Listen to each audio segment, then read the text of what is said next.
She fell asleep at her desk at 2 a.m. The billionaire took off his jacket, and stayed all night. She didn't know he was watching.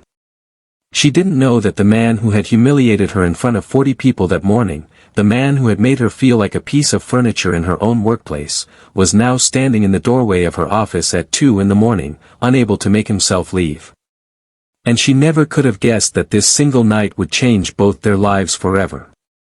Her name was Maya Collins. 28 years old. Single mom to a 4-year-old girl named Lily. She drove a 2009 Honda Civic with a cracked dashboard and a heating system that only worked on Tuesdays.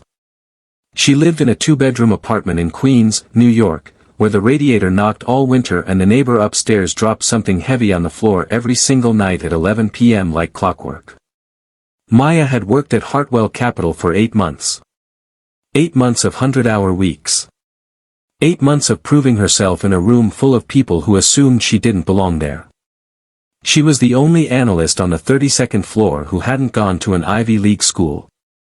She had a degree from a state college in Ohio, earned while working double shifts at a diner to pay for it. She didn't talk about any of that. She just worked. And then there was Ethan Hartwell. 35. CEO. Third-generation billionaire who had taken his grandfather's regional investment firm and turned it into one of the most powerful financial houses on the East Coast. He was the kind of man who walked into a room and made everyone unconsciously sit up straighter. Cold eyes. Controlled voice. He didn't smile unless something genuinely surprised him, and very little surprised him anymore. He had a reputation. Not a cruel one, exactly. But a demanding one. He expected perfection, and when he didn't get it, he said so, directly, publicly, without apology. The morning of October 14th started like any other. Except Maya had been up since 4 a.m. with Lily, who had an ear infection and a fever of 101. She had rocked her daughter, called her mother in Ohio to come watch her for the day, and made it to the office by 7:30 a.m. with concealer under her eyes and a thermos of coffee that had gone cold somewhere on the subway. By 10 a.m., she was presenting quarterly projections in the main conference room. And she made a mistake. A small one, a transposed number in a footnote on slide 9, the kind of error that would have been caught in a final review if she'd had time for one. It didn't affect the core analysis. It was cosmetic. Any reasonable person would have noted it privately and moved on. Ethan Hartwell was not in a reasonable mood that morning. "Stop," he said, his voice cutting through her mid-sentence. The room went still. Slide 9. That number is wrong. Maya looked at it. Her stomach dropped. "You're right. I apologize, the footnote should read." "I don't need the correction," Ethan said, leaning back in his chair with that precise, glacial calm that was somehow worse than yelling. "What I need to know is how a report gets presented to this room without being verified. Is this the standard of work I should expect going forward?" 40 people were looking at her. 40 people watched the color rise in Maya's face and then drain away. 40 people heard the silence that followed, the kind that rings in your ears. "No," she said quietly. "It won't happen again." He looked at her for one more beat, the way you look at something that has disappointed you, and then he turned away. She cried in the bathroom. Just for 3 minutes. Then she washed her face, reapplied her concealer, and went back to work. By midnight, the rest of the floor had emptied. By 1 a.m., the cleaning crew had come and gone. By 2 a.m., Maya was still at her desk, rebuilding every single report she was responsible for from scratch, checking every number 3 times, determined that he would never have a reason to speak to her like that again. She fell asleep somewhere around 2:15. Her cheek pressed against a printed spreadsheet. Her cold coffee sitting beside her keyboard. Her hair falling loose from the clip she'd put it in that morning. Ethan found her on his way back from a call with Tokyo. He stood in the doorway of her office and looked at her for a long moment. Something moved across his face, something he wouldn't have been able to name if someone had asked him. He had thought about her more than he should have that day. Not warmly, at first. He had thought about the mistake, the way he always catalogued errors, filed them, moved on. But then something else had crept in, the way she hadn't flinched when he'd cut her down. The way she had said it won't happen again without a tremor in her voice. The way she had walked back into that room with her spine straight and her chin level, as if she were the one who had won. He had looked her up at 4 p.m. Quietly. The way he looked things up when something nagged at him. State college. Valedictorian. Father left when she was 9. Mother worked retail in Ohio her whole life. Maya had worked her way up through 2 financial firms before Hartwell, both of which had given her glowing reviews and promoted her faster than any of her peers. Single mother to a 4-year-old. He had sat with that for a while.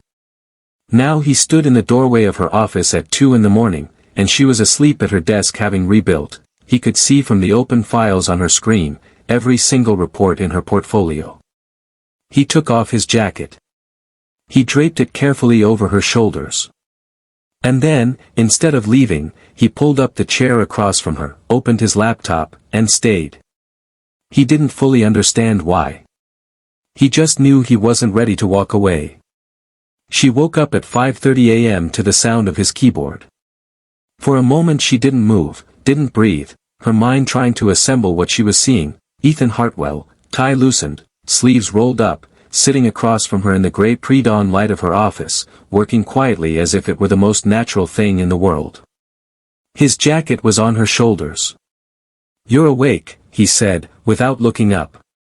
"What are you?" Her voice was rough with sleep. She sat up straight. "Mr. Hartwell." "The meridian projections," he said, nodding at her screen. "The methodology is right. The error this morning was minor. I was harder on you than the situation warranted." She stared at him. For a man like Ethan Hartwell, that was as close to an apology as anyone had ever heard. "I have a daughter," she said, and she didn't know why she said it. Maybe because it was 5:30 in the morning and her defenses were down. She was sick. "I didn't sleep." "That's not an excuse, I know." "How old?" 4. He nodded slowly, something shifting in his eyes. "My mother raised me alone after my father died. I was 6. He paused. "I know what that looks like from the inside." The silence that followed was different from every other silence between them. That was the beginning. Not a romantic beginning, not at first. It was slower than that, quieter, built from 100 small moments. He started leaving notes on her reports. Good instinct here. Then he started appearing in her doorway in the evenings, asking her opinion on things he didn't need to ask her about.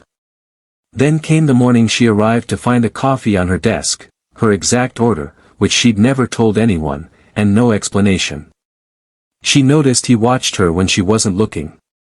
She noticed he got quieter when other men in the office spoke to her. And then one afternoon she walked past the glass conference room and saw Ethan standing at the window, watching her laugh with a colleague across the floor, and the expression on his face was the most unguarded thing she had ever seen on a human being. It was not the face of her boss. It was the face of a man who had been carrying something heavy for a very long time and had only just realized what it was. He came to her office that evening and closed the door. "I don't do this," he said. "I haven't, in years. I don't let people in. I've never wanted to." He stopped. Started again.